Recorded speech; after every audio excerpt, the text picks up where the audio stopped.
เป็นคำสุดขวานขึ้นบ้านใหม่สีสีสิทธิชัยตูภวังชัยมังคละชัยสุปดิธีวันนี้เป็นวันดีวันดีที่สุภาลึกถึกหน่วยสือว่ามหามงคลยังมีเจ้าพญาผู้มีบุญองค์หนึ่งเสด็จจากเมืองมันคำพองมาแสวงหาจองสถานดีตั้งบ้านเพื่อปลูกสร้างให้อยู่สุมอยู่เย็นความเป็นเย็นเจ็ดกวางจังให้บ่มีพอจึงตั้งก็ปลูกแปลงไปพระเมตไตรโพธิเจ้าว่าดีบ่อนนี้แต่ก่อนที่พระเจ้าสร้างโพธิสมภารพระเจ้าพาแผ่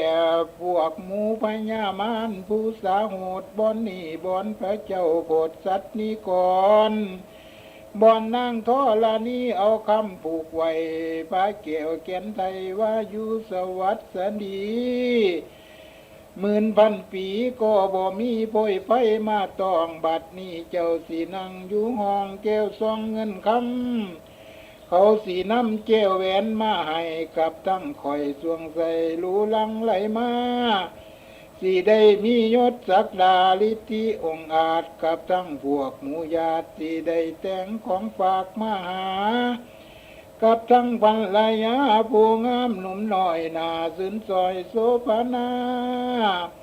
บัดนี้สีได้ย่อเงินขั้วให้เป็นเนื้อลาดย่อปราสาทให้เป็นย่อตาดจอมสูงเฮือนหงคำให้เป็นรถแจวย่อขึ้นแล้วอยู่สวัสดียกเสาหนึ่งให้ได้งัวแม่ลายยกเสาสองให้ได้กล้วยเขาย่องยกเสาสามให้ได้ของเก้ากำยกเสาสี่ขึ้นให้ได้คำเก้าหมื่นยกเสาหายได้ล้านเข้าล้านหมื่นมาเยือยกเสาหกให้ได้เมียผู้งามมานอนเทียมคางยกเสาเจ็ดขึ้นในใดลูกจางมาแต่งผ้าแรงผ้าง่ายยกเสาแปดขึ้นในใดสายผู้ดีผู้งามมาใหญ่แจกเราและผู้เฒ่ามาแจกของขวัญขอให้ได้ม่วนมางัวควายเต็มคอกสร้างมาออกเนื่องน้องเงินคำก่อนขอแบกยามเมื่อใจแจกให้เจ้าได้ของดีให้เจ้ามั่งมีหุ่งเฮืองสีสันปุ่นปันเป็นนองห้องหนึ่งไว้ผูกสร้างสารใหญ่ง่วงยาวห้องหนึ่งไว้ให้ลูกเคยลูกสาวเข้ามาสู่สวงใส่ห้องหนึ่งไว้ถา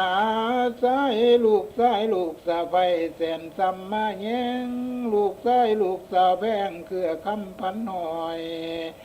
หลอนว่าได้ลูกเคยลูกสะใภ้หน่อยน้อยเข้ามาสู่สมใจผู้เนื้อห้องหนึ่งไว้ถาสังฆเจ้ามาเทศนาสอนห้องหนึ่งไว้บูชานึกถึงคุณแก้วห้องหนึ่งไว้ตาบิดามารดาพ่อแม่ห้องหนึ่งไว้ตาเฒ่าแก่มาชุมนุมห้องหนึ่งไว้ตาคุณนางทั้งไกลหลายเมืองมาเฝ้าห้องหนึ่งไว้ตาลูกเต่าและหลานเหลนห้องหนึ่งไว้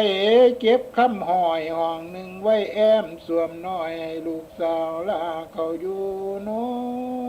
น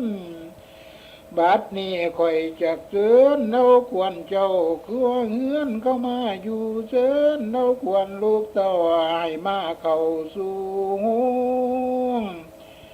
ให้มาสวงเฮือนสั้นบ้านไม่ขันเจ้ามาฮอดแล้วความทุกข์ก็อย่าให้ได้ความไข่ก็อย่าให้มีได้1,000 ปียาวยิ่งขวัญเจ้ากิ่งจงมา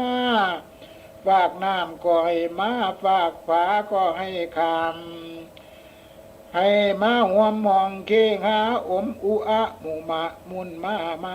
มุนมังชัยยตูภวังชัยยมังคลังสุติเตโหตุสัพพทา แต่นี่ไปนาควรเจ้าให้อยู่มันยืนนานตลอดกาลอายุไขให้ควรเจ้ามันเทียงเหมือนดังเขาจักกะวาลในเจ้ามันเทียงเหมือนพระนิพพานบ่ขาดเกวอยู่มันแล้วสวัสดีต่อไปนี่พอสิเอิ้นเนื้อเอาควรเจ้าอยู่ศาลาทานามเทียนทำแล้วสันคอยมาสามือนี้วันนี้ว่ามาเยอะกว่าเลยบัดนี้พอจะเกินเราควรแก้วเกศาเสด็จด่วนมาถอนมาอยู่ห้องห่อแก้วซุ้มเย็นมีทั้งเตียงสูงตั้งสนาท้องสงอาจสาดเสื้อปลอมมาสมกลัวกินเสน่ห์แสนสนุกมวนแมงมุงมานบังบูดมอนหัวลายแซวคำลายแก้วมาลาพร้อมเป็นทันแถวที่หอมรูดเอากระจายฟงทั่วเฮือนเชิญทั้งขวัญโลมาแมงมโนกองคิวกองให้เจ้ามาลูบไล่ท่าแปลงปนหอมว่ามาเยอะกว่าเลย32 ขวัญในมาเต่า32 ขวัญเจ้าให้เขามาโฮมมาสุสมในเนื้อมาอยู่เหือในคิงมาอยู่อิงเฮืองแลมาอยู่ใจสถานท้องมาอยู่ปองสืบสร้างให้ได้ตุ่มไผ่กว้างพุ่งมูวงศา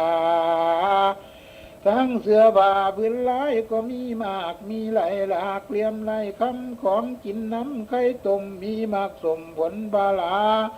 เหล่าสุราและกล้วยอ้อยสังวานซอยเครื่องซุ้มแหวนทำมาลงสูบใส่ก้อยของเครื่องใจเจ้าหักมีหลายหลากมีเมืองมากเขียวแดงทั้งมันแสงและมันอ่อนกล้วยอ้อยก่อนวางเป็นทันน้ำมันจันหอมรูปไหลมีทั้งหวดดอกไม้สุบเก้าเกษามีทั้งดวงมาลาหอมหวนเนามีทั้งดอกกัดเข้าบานจุนจีตัวแต่งดีจังได้เสินขวัญเจ้าหมอเท่าเอิญจ้อยขวัญหน่อยให้ด่วนมาว่ามาเยอะกว่าเลยขวัญหวยมาอยู่หัวยาลาขวัญตายมาอยู่ตายาภาคขวัญปากให้มาอยู่ปากยานีขวัญปีเดือนและเกษาเกตเข้าตั้งแต่เท่าหอดตินผมให้มาสมของไม่ขวัญไหลและตาคมให้มาชมอยู่ในเนื้อขวัญตินและขวัญมือขวัญสะดือและท้องน้อยยาขาดคอยมาอยู่ประจำตัวให้มาอยู่ในสกุลกายของเจ้าตราบต่อเท่า5,000 ประวัติศาสตร์ก็ข้าเธอ